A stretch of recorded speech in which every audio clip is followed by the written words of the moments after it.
Hi, I'm Clifford Bennett from Herston Economics, starting what should be a rather interesting week. Markets are going to open a little bit weak here today in Asia for two reasons largely. One is continued, and heightened, I guess, unrest in some nations in the Middle East. None of those situations, I think, are probably going to go the way of Egypt, but certainly it's enough to spook markets a little bit at the very start of the week. I think what you'll see during the week is what happened with the Cairo, with the Egyptian experience, and that is that people recognize that these issues are not going to slow the global economy.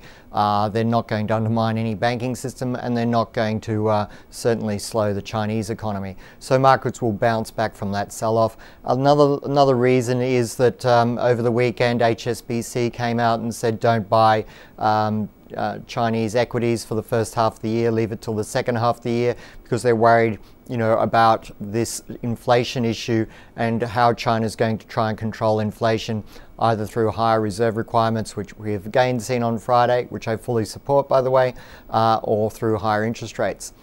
The reality is, I actually see this a little bit like when George Soros came out at $930 for gold and said gold was a bubble. Market then was going to collapse and the market shot straight up. I think we're going to see a similar situation this week with the HSBC announcement, and they do carry a lot of weight in Asia about the concern for Chinese equities.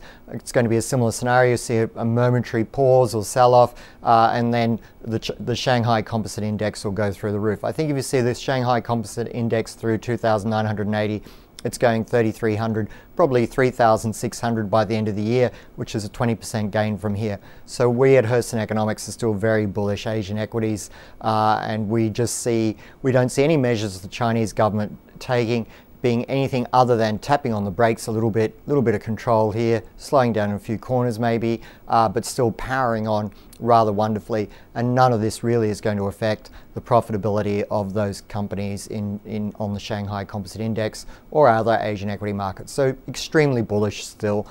If there is a dip based on these events, please buy them. In Australia today, we're going to see a little bit of a sell-off.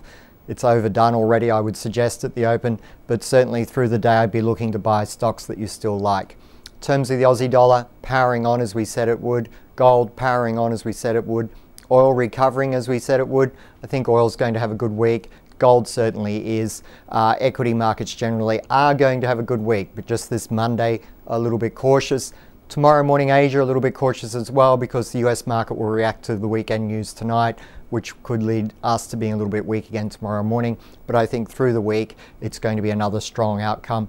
Economic data will be good in the US. Don't worry about housing data. We know that's flat. Durable goods data will be good.